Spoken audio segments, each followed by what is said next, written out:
Nightwatch. Terror and treasure in the dark corners of the world. This little slim volume here represents some of the most fun I've had playing a solo fantasy role-playing game / war game in a long time. So much so, we're gonna take her for another dance.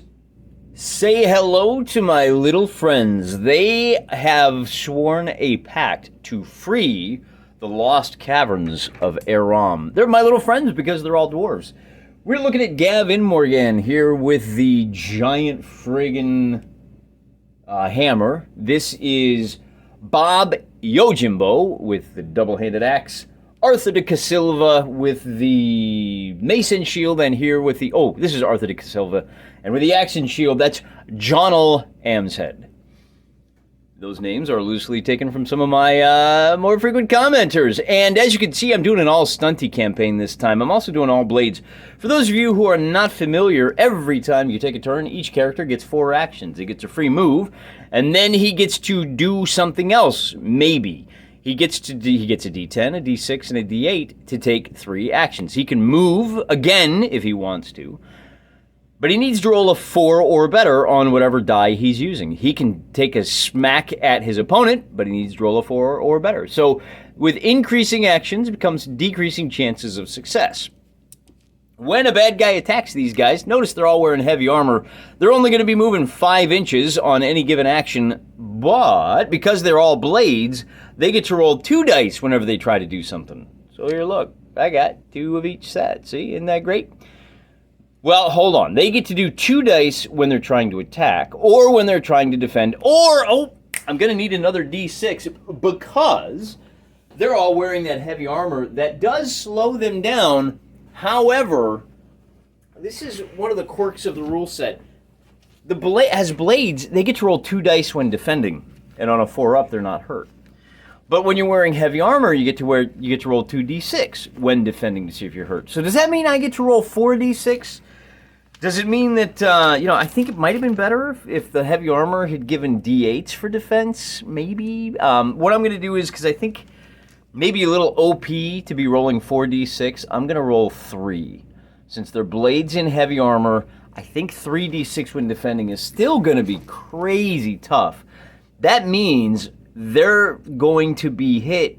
You're going to have to hit them on average 8 times to do 1 wound. Just on average, right? Because it's going to be 50-50 3 times. They got to fail all 3 of them at the same time. So it's going to be tough knocking these guys down a peg. But they are fairly stunty, and they may struggle to complete some of these missions because they just don't have the mobility that other crews do. This is going to be playing, I think, a little bit harder on the one hand because I don't have any fire support. I don't have any heavy artillery. There's no boom boom mage. I got no granados. I got nobody chucking firebombs. I got nobody even shooting arrows. We may hire some later, but for now, we're just a couple of lonely, just a couple of 4 guys out doing what guys do, looking for the back door to Airom, the lost caverns of the Dwarven clan, and they have sworn to fund the reclamation. Now, in one of the great parts about this Nightwatch game by Patrick Todoroff is that your heroes have to make a vow. There's a thing they have to do to make things even more complicated and harder. And all 4 of my guys have decided that their vow is going to be, their burden will be, I want to quote chapter and verse, a debt. They need to raise 60 silver coins and pay that much before the final mission. So we're going to run through 7 missions, 7 scenarios, and by the end of the 7th scenario, they got to have 60 silver in the bank. If they don't, then it doesn't matter if they clear the lost caverns of Airom. They don't have the money, to build like schools and hospitals and churches and whatnot. So it's just all for naught. So what I'll try to do is pay that 60 off as soon as possible. Later on in the campaign, they may be able to hire some helpers. I actually do have a couple of crossbow dwarfs that I recently painted up just for that reason. And hey, we've been at this for almost 5 minutes and we haven't rolled any dice. That sucks. So the first die we got to roll is figure out which scenario we're going to do. Let me back out a little bit, show you the terrain, and we'll roll a die to see which of 2 scenarios we're going to be running. Our guys are venturing across the desert, looking for a way through one of the back valleys. They're gonna have to bust through kind of a giant gate, black gates kind of scenario. That's coming up later. We'll get to that. For now, they just sat out. This is their camp, and bad things happen. We've got some dunes here that are difficult going. These are difficult going. These are not. These are just standard terrain. One of the problems I had in the last time I played this game is that I get very confused about who spawns where. So this time, is that number one? Is that number one? When our dudes spawn, if there's a random number that they spawn on, 1, 2, 3, 4. I made these lovely little stone. See the number 3 in the tile? So it's easy to remember which one I did. Ain't I clever? Looks sharp. That's where our enemies are going to spawn. The question is, which scenario are we going to play today? And I got it narrowed down to either scout or scour. I just don't know which one it's going to be. The difference is that if we roll a 1 through 5, it's going to be scout. Oh, scour. 1 through 5 is scour. We have to eliminate 75% of the enemies that spawn, and they're all going to spawn on these 4 points. On a 6 through 10, we need to scout, and that means we need to have one guy run to each corner of the map, we'll say within 5 inches of the corner, and spend an action, a successful action, investigating that corner. That will provide the clue that will lead them to the next mission. We'll get to that in a minute. So let's find out whether we're scouring or scouting. A 7 means we are scouting, so we got to run over, and we've got 7 turns. Now, we're going to play all 7 turns because we need to raise that money, right? All right, this first turn is easy because nobody has spawned yet. We're going to go ahead and send our guys out in pairs. I'm going to use the red movement dice for Jonal. Actually, I'm going to swap these guys here. So this would be Arthur and Gav are going to head that way with all deliberate speed. And so every success they get is going to allow them to make another 5-inch move. And between them, they are going to be able to move a total of 10 inches each. So we'll just zip them on over, like so, and they'll be able to get to the corner with 1 action next turn. And then likewise, we're going to use the red dice for Bob and the blue dice for Jonal. They each get a total of 3 successes, so they're going to be able to move 10 inches. They'll be able to move a total of 15 inches, which puts them fairly close to where they want to be. I don't usually move my camera, so you can see there they are right on the corner, and they'll be able to start their next turn with an investigation. But we got to figure out where now it is the darkness turn. We got to figure out where those dark guys are coming in. So we're going to roll 2d4, and in each case we're going to get 2 vermin per portal. So we get a 1 and a 4, and let's take a look at our vermin. We're going to start with a couple of giant snakes and a couple of giant frogs. Now, I know what you're thinking. Mr. Wargaming, these are cheap, plastic, nothing toys that they're way out of scale, and no, they're not. They're giant, monstrous. Look, we've all been to the moat house of the Temple of Elemental Evil. We've all had our halflings, hobbits swallowed whole. You think a toad smaller than this can swallow it? No, I don't think so. This is a long time honored tradition. These things are cheap, they're available, and I'm telling you, when the whole economy goes belly up and you still want to do your wargaming, you'll be glad to know that there are always options and alternatives. We're going to dump those frogs into portal number 1 and these snakes into portals number 2, or number 4, I should say. And I'm going to start them right on the portal. It's going to look a little something like that. See how that snake just disappears? Oh, it's going to confuse me. And then here's number 1. Good old Patrick T has given us a lovely little set of algorithms to follow. On their turn, they will engage the nearest visible enemy. Well, these guys have a visible enemy, but those guys do not. They use cover when possible. They'll keep attacking until either they or you are dead. After the minions have spawned, roll a d4. On an even result, they'll immediately attack. On an odd result, they'll move to consolidate. So we'll do the same thing. We're going to roll for these guys over here and these guys over here. So they're going to move to attack. Those guys have an odd, so they're just going to follow them. These guys are classed as vermin. They have a free move, and I'm going to be measuring from the point of the heads for all of these guys. That free move is 6 inches. They also get to take a second action each turn. Now, because they're so far away, we're going to give these guys, their action is going to be whether they move or not. Blue die, blue snake. So they only get their one action. They still need to roll a 4 up, but they are a little quicker. So they'll move like so. Those guys, we're going to use the red die, yellow frog. These guys are both going to move 10 inches, which will put them basically right here. Ribbit, ribbit, ribbit. Gav and Arthur are going to be in trouble down there on the lower left. Now that things are getting a little more complicated, I'm going to go ahead and take a free move here. And I think we said anywhere within 5 inches. So if he moves his 5 inches to here, then he's going to spend his... Now he's got 3 actions, remember. He needs a success. So we're going to try our D6 is a failure. Our D8 is a failure. And our D10 is finally we get that 4 up. So he has done his investigation. He has found a clue. We're going to use our second maneuver to put him right there. And then he also has 3 actions. He's going to use his D6 to try and move and fail. He'll use his D8. He succeeds, so he can engage with this snake. He has a third action, and that third action is going to be to take a swing with his big hammer. Well, now hold on. Are these guys close enough to attack? He gets 3, he can target up to 3 foes. But I think he's going to have to wait until this one closes to engage. So we're going to roll 2d10, looking for a 4 up. We get 2 hits. He gets to defend, but he only has the 1 die. Oh, I'm sorry, let me back up.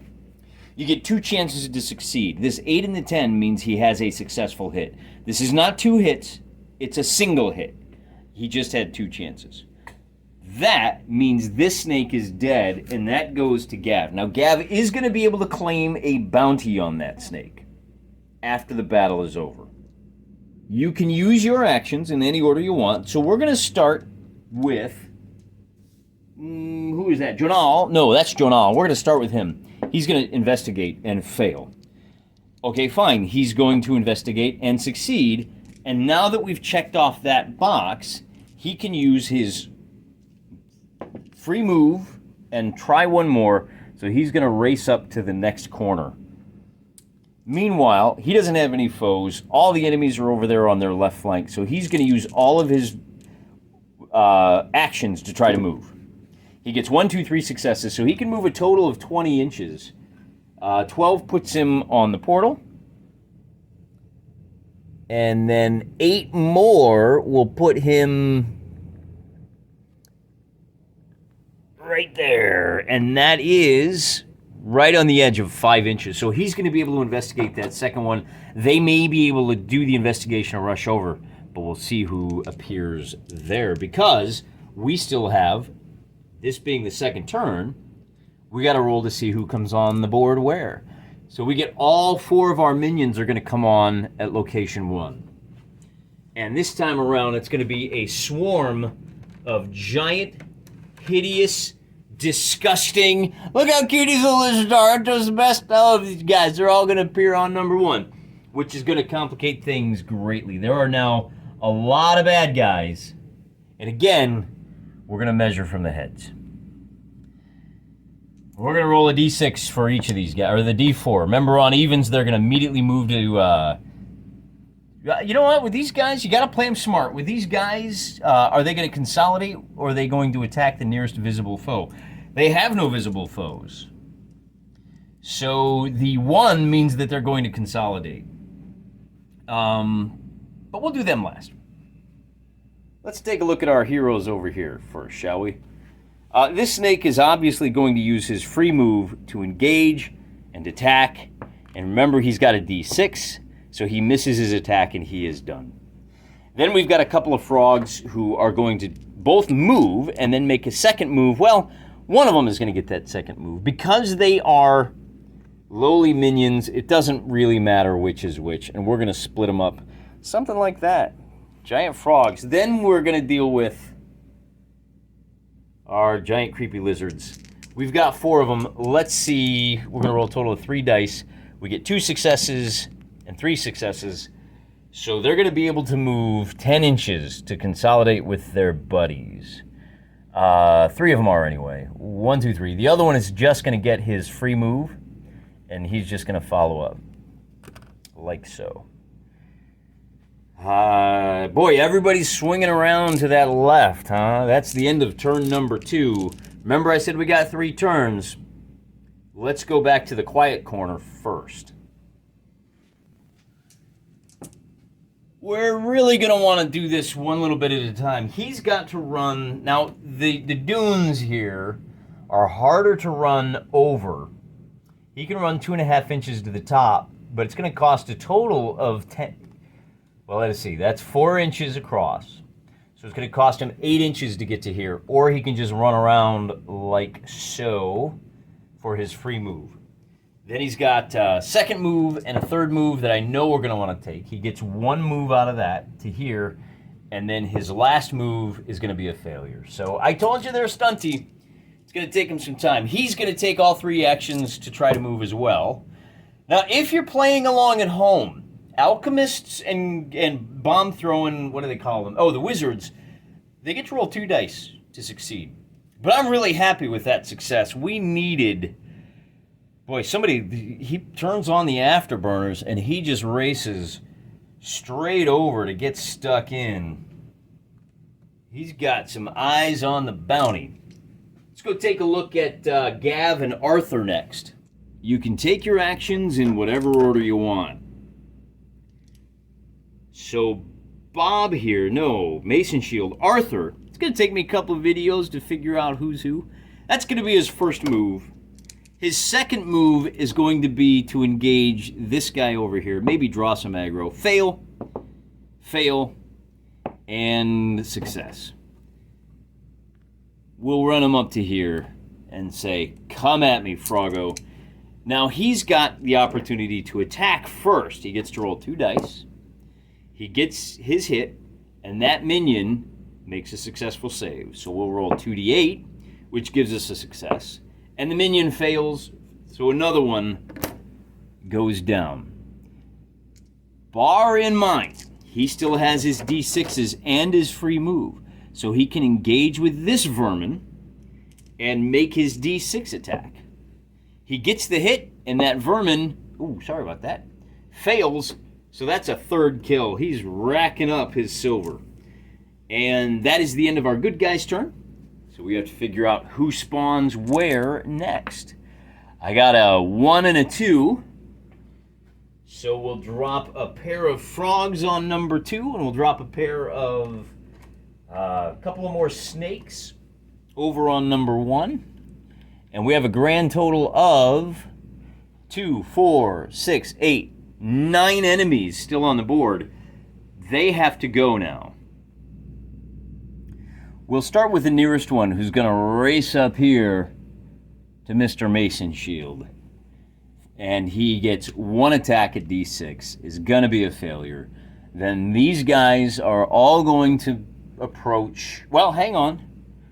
Did I drop? Oh, I already dropped. Let's see whether we're moving to... Those that are not in combat are going to... on a 2, what did we say that was? On an even result, they will immediately attack or move to engage an opponent. Okay. He is inside of this guy, so let's move him first. He's going to move 6 inches to here, and then try to use that second maneuver. Yep. So he can engage, but that's all he can do. Then we've got the... Oh, can you even see that? Nope. So let's go ahead and do these 2 frogs as well. They're too far away to engage, so they're going to use their second maneuver. Only one of them is going to be able to move the full 12 inches to engage. The other one is only going to be able to move 6 inches to here. Then we've got these 2 snakes up there who are only going to be able to move to engage with their 1 action. Only one of them is actually going to move. He's got a line of sight here. Well, I shouldn't say that. They're both going to use their free move. One of them is going to engage, and the other one is going to be stuck bringing up the rear right there. See how he's engaged? Then we have these last 3 lizards, and we're going to send... well, I guess they engage the nearest guy, right? Are they close enough to... Oh, only 3 of them will engage at any given moment. So I'm going to move all of them to here. That's their first move. And then I'm going to start here. And, I got to find a place to roll where I won't be cockamamie. The middle guy is going to move to engage here. And then that last guy who's upside down now is not going to be able to move. So there we go. That's what it looks like at the end of turn number 3. Moving on to turn number 4. Gav has decided that he's going to let everybody else do mop-up. He is close enough to that corner that if he can get a really good result here, he might be able to investigate this turn. He can move a total of 10 inches. Remember that free, and then that'll put him right here. And he's going to need, he's still too far away, he's going to need to move one more time. He's not going to make it this turn. Hopefully next turn he can. Now we've got an attack here, and because he's got that mace, he can... Arthur de Casilva here has all 3 actions. We're going to take them one at a time, and we're going to go ahead and do the high probability stuff first. We're rolling, we got our hit, and the first guy fails his save. So Arthur racks up some coinage. Then he's going to roll his d8s. And he gets his hit. The other one was a miss, but it don't matter. Because that Froggo needs to make his save. And with a 1, the Froggo fails. Now he can use his free move to charge into combat. And he can use his mace. Now, he does have a special ability here. Once per turn, I should say once per game when he charges into combat, he can... How does this work? Berserk Charge, free D8 melee attack when charging into combat. We're going to go ahead and use it.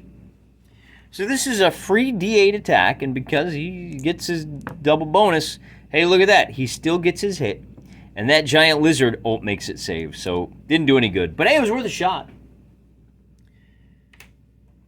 Now we turn our attention over here to Jonal Amshead, who's got all 3 attacks. And we're going to start with the high probability. That 6 is a hit, and he fails. Then we'll use our free move, that's less than 5 inches, to close to that guy. And we're going to go ahead and use our... Should we use our... Yeah, we're going to use our... We're going to use our free D8 attack. Because we charged. That's a hit. And that guy goes down. So that's 2 dead snakes to Jonal Lamb's Head. Now, they're only vermin. I think they're only worth like 5 silver. But all he has done so far is he used his D10s, his free move, and his D8s. He still has a D6 move. He might as well... what are we going to do? Why don't we run over... What are we going to do? Let's run over here and put some pressure on these guys. Got to go somewhere, right? He only gets to roll 1d6. But with that success, he can still move his 5 inches to here, which is not far enough. Remember, we're measuring from head to head, so he's done. And that means we need to look at the trouble here. That big axe is a good thing because he can attack. He gets 2. How does this work? When you've got a free giant axe, you've got You can attack up to 3 enemies. The bonus attacks are at 1d6. So first we'll attack this guy with our primary. We're just using the d6. And then we'll use our second attack. And that's a miss there. Okay, fine. Fine. We're going to use our d8s. And that's a hit on the lizard, who saves. But we get our d6 attack on the froggo, which misses. All right, fine. We'll attack with our d10s. So that's a hit on the lizard, who makes his save. And man, come on, Jonal. You get your free attack, and that's a miss too. What a blown turn. That's turn number 4. The good guys are spent. We're going to roll our d4s to see where the next batch of guys comes in. 2 and 3. On turn number 4, 3 vermin appear per portal. So we've got a couple of more snakes and a lizard on one, and we've got a couple of frogs and a lizard on the other. And we're going to go ahead and just keep the camera right where it was. We've got a pair of attacks on him. And they both miss. Then we'll see where these guys opt to go. Oh, on a D, well, they've got, they're going to swarm that way, the nearest visible guys. So we've got 3 guys that are going to be moving. Remember the vermin, these are just the aesthetics. So one of them is going to move once, and 2 of them are going to move twice. Since he already has... let's do this. He is now being mobbed by, 12 inches. Can it reach him? No. And then there's your 6-inch move. So one moved 6 inches. One moved up. You can see, since he's being mobbed by 3 guys, these other guys are going to jump on this dwarf. Then we need to pivot around to see what's going on over here. These 2 lizards, he's going to attack. And he's going to make a hit. Because he has a shield, he is at +1 for his 3d6 defense. So he saves on a single 3, he's okay. This one will use its free move, like so, and then it will attack, and it will miss. These 3 guys are all going to make 2 moves. Well, one of them is going to move 1 time, 6 inches to right here. The other one will go to there, and then this last one, does he have anybody? He can see straight through to that dwarf, and that's what he's going to do. He says, hey, you know what? All these guys are getting jumped. I'm going to go hit the one that I can see that is not already getting jumped. That's the end of turn number 4. We move on to turn number 5. And you know what I think I forgot to do on my last turn? I think that Gav over there forgot to take his move. Gav, your buddies need you. What are you doing over here? Well, he's going to use his first free move to get into the corner. And he's going to stop right at the 5-inch mark. He's 9 inches away. He's going to stop basically as close as he can get. That's his free move. And then he's going to, I really need to succeed as fast as possible. So does he complete, well, you can't even see him, can you? There he is. Does he complete his investigation? With a 6, he does. And can he run back into the fight? With a 6, he can move 1 time. And that's going to put him right there. And that's the best he can do.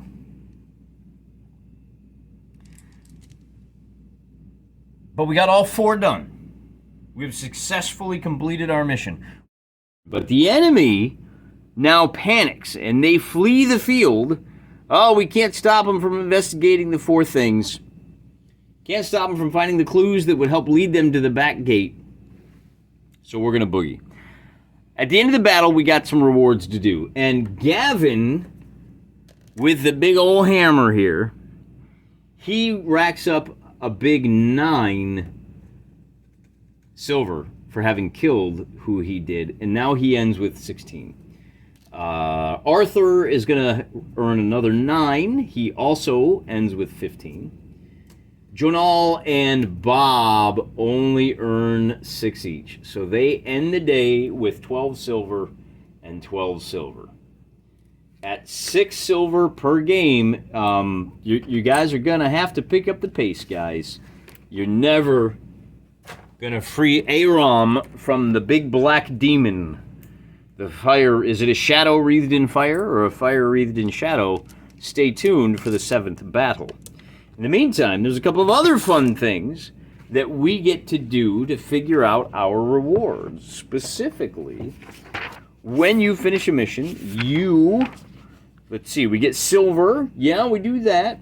And then, in addition to the individual rewards, because we're all initiates, level 1, pretty basic, we roll D3 times 10 to see what additional treasure we get.